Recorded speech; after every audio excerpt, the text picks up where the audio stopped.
Hi guys, welcome back. In today's video, we're going over equivalent fractions and fraction operations.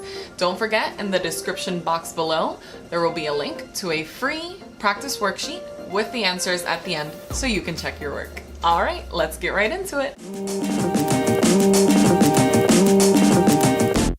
Let's begin with equivalent fractions.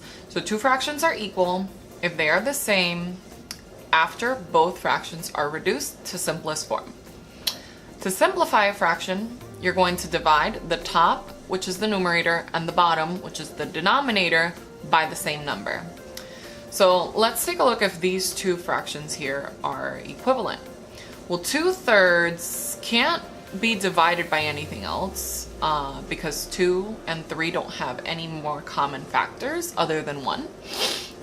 And 4 and 9, though, can't be reduced either. So 4 can't be divided by anything and 9 can't be divided by anything. And therefore these are both in simplest form and they are not the same. So therefore these are not equivalent. Okay. 5/6, I can't simplify that any further either. I can't divide 5 and 6 by anything and it be divided evenly. 15 and 18 though I can. I could divide 15 and 18 by 3 and that reduces it. 15 divided by 3 is 5 and 18 divided by 3 is 6. Oh, okay, so 5/6, and this one, when it's reduced in simplest form, is also 5/6. So these are equivalent. Okay, and then over here we have 3/6. I can simplify that, divide by 3, and I get 1/2. 3 divided by 3 is 1. 6 divided by 3 is 2. And 4/8 I can also reduce as well. I could divide the top and the bottom both by 2. And I get 2/4. Now, sometimes this happens where you divide by something that you think you could divide by, and then the result that you get is also not completely reduced.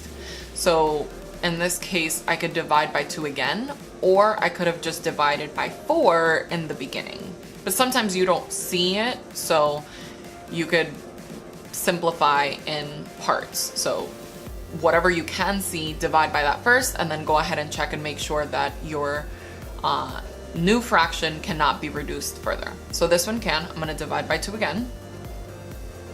2 divided by 2 is 1, and 4 divided by 2 is 2, and 1/2 equals 1/2, so these are equivalent as well. Okay, next up, let's go ahead and get equivalent fractions. So I can make any fraction, an equivalent fraction, simply by multiplying the top and the bottom by the same number. So if I multiply the numerator and the denominator by the same number, then I'll get an equal fraction that means the same, but just looks different.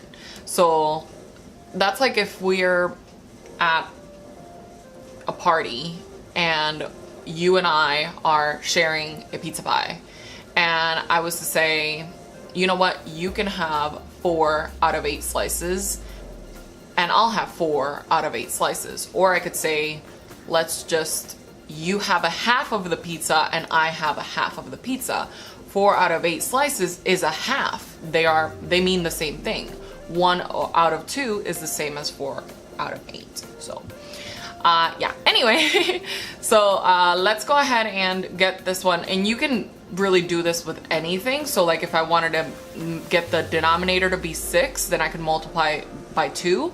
But whatever you multiply to the bottom, just like with division where you have to do it both on top and bottom, you have to do it with the top as well. So I get 4/6, and that's equivalent. 5/7, I could do this again with 2, or I could multiply by 3. And 5 times 3 is 15, 7 times 3 is 21. That works too. Here I could multiply by 2 or multiply by 3, or I could multiply by 1,000,000. I could multiply by 100. Let's go ahead and multiply by 10. So 30 out of 50 is an equivalent fraction to 3 over 5. Okay, now let's get into the fraction operation. So let's talk about adding and subtracting. Anytime I'm adding and subtracting fractions, I always remember to remember what I'm supposed to do. I always tell myself I need common denominators, because that tells me in my head that I need the denominators to be the same in order to add or subtract the fractions. And when I get the denominator to be the same, it stays the same for the result. So here are the steps listed for you for how to add and subtract fractions. First, you're gonna get the denominator to be the same. If it's already the same, then you don't have to do anything. Like for example, if I was doing 1/2 plus 2, that's a bad example. Let's do 1/2 plus 1/2. Then the denominator is already the same and you wouldn't have to do anything to that because they're already the same. So step 1 is done. And then after that, when the denominators are the same, and only after the denominators are the same, then you're gonna add or subtract depending on the problem. Like here I have 2 addition and 2 subtraction problems. And you're gonna do that to the numerator only, and the denominator will stay the same. So you're gonna keep the same denominator. So in this specific example, I would do 1 plus 1 is 2, and then the denominator stays the same for my result. And then at the end, you need to simplify the result if necessary. So like we did over here, where we simplified this fraction, 15 over 18 to 5/6, you have to reduce the fraction as much as you can whenever you're dealing with fractions, okay?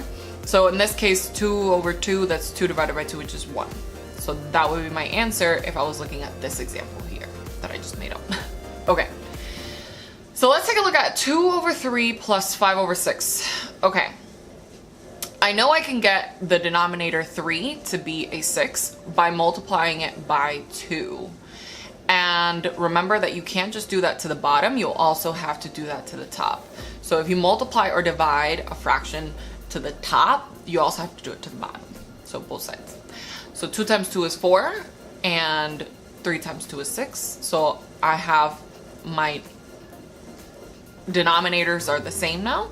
And then the denominator stays the same for the result for my answer, and 4 plus 5 is 9. This can be simplified. You could do one of 2 things. First, we could simplify by dividing by 3, and we get 3 over 2. And then you could leave your answer like this. It all depends on the question. Some teachers might want you to, change this if they ask you to put it in a mixed number. That would be for another video, but I want you to notice that 3 out of 2, 3 is bigger than 2, so this is actually bigger than 1 whole. But like I said, that's for another video, so we'll just keep going. All right, 1/2 plus 2/5. Okay. This one is a little bit more difficult because I'm not going to be able to just multiply 2 by something to get 5, or multiply 5 by something to get 2.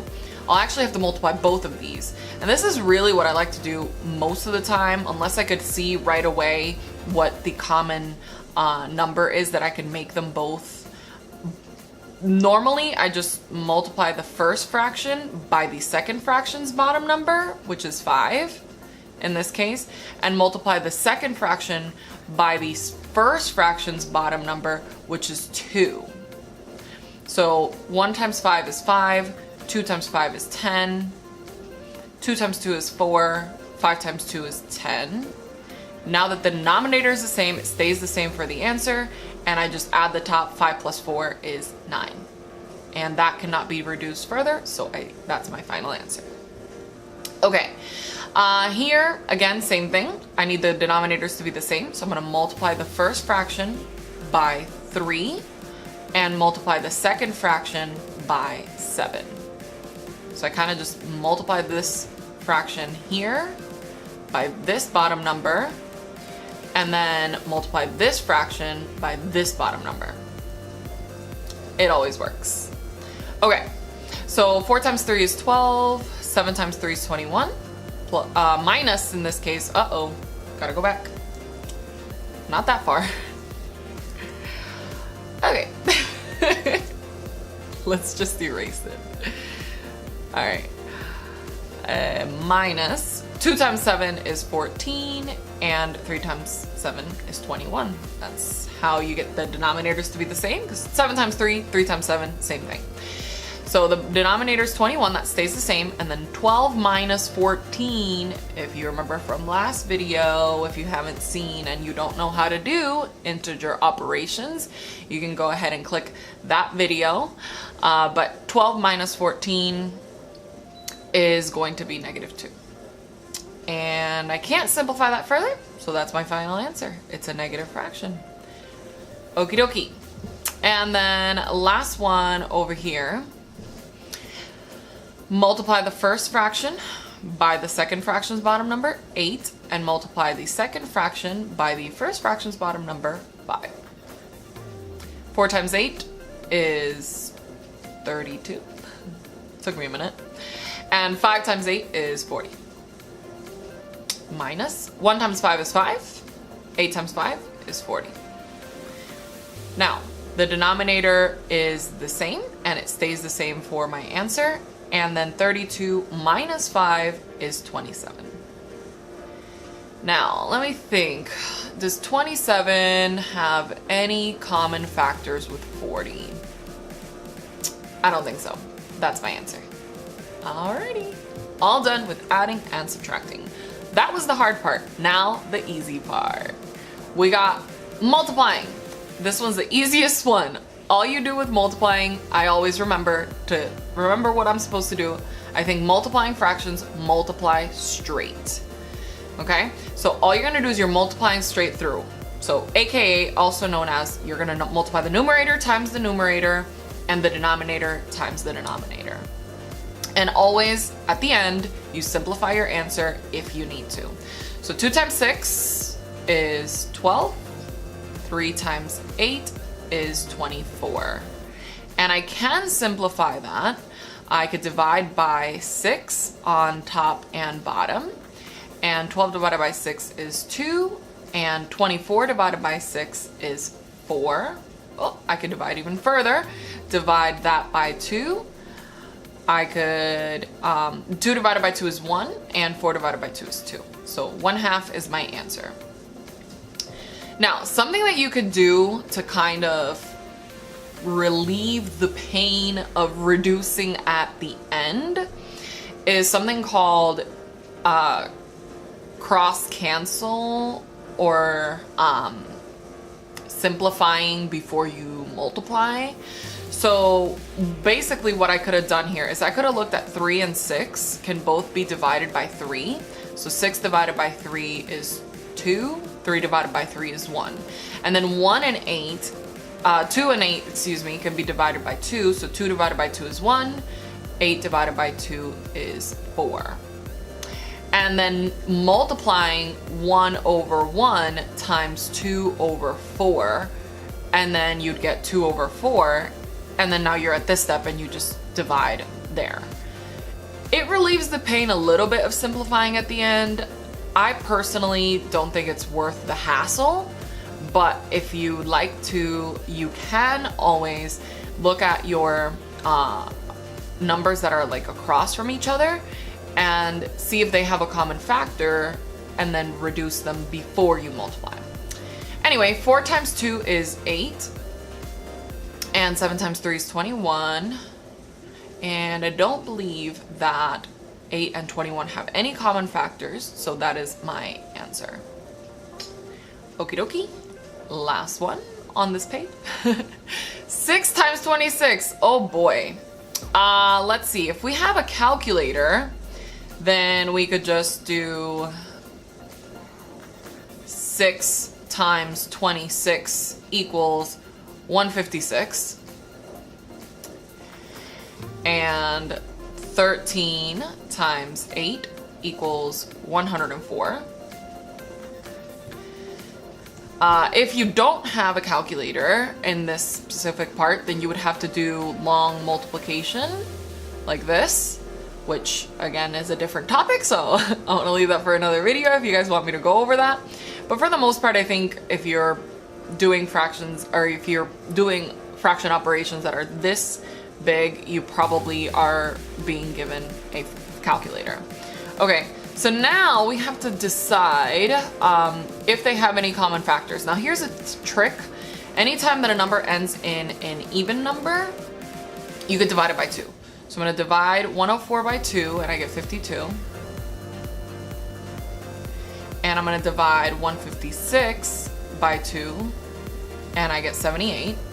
Now 78 and 52 are also even, so I could divide by 2 again. 78 divided by 2 is 39. And 52 divided by 2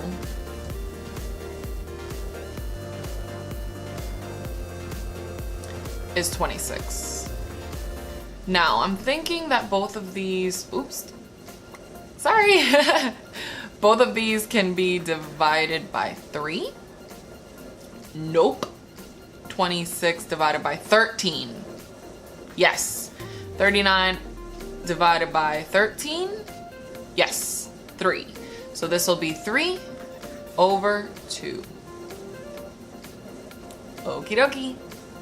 Last operation is also really easy, dividing. The way that I remember what to do with dividing fractions is keep, change, change. So dividing a number is the same as multiplying by the reciprocal. Reciprocal is the flipped version of the number. So if I'm looking at 2, technically 2 is 2 over 1. So the reciprocal of 2 over 1 would be 1/2. So like, let's say for example, I'm dividing by 2, that would be equivalent as multiplying by 1/2. Okay, and that's important because in this particular case, when we're dividing and it's a fraction, we can actually change it to a multiplication number by keeping the first fraction, changing the division to multiplication, and then just flipping the second fraction. Now it's a multiplication problem and I'm just gonna multiply straight. 2 times 2 is 4, and that's my answer. All right, last one. I'm gonna keep my 4 over 7. I'm gonna change the division to multiplication, and then I'm gonna flip 2 over 3, and I'm gonna make that 3 over 2. Now I can multiply straight. 4 divided by 3, 4 times 3 is 12, and 7 times 2 is 14. We can reduce this one, simplify always if you can. Divide by 2, 6. Divide by 2, 7. 6 over 7 is my answer. Yay, we're done! It's my thing apparently. All right guys, thanks for watching today's video on equivalent fractions and fraction operations. I'd like to remind you that in the description box below, there's a link to a free practice worksheet with the answers at the end so you can check your work. And if you like this video, give it a like. Subscribe to my channel for more math tutorial videos, and comment in the comment section what you'd like to see next. Bye!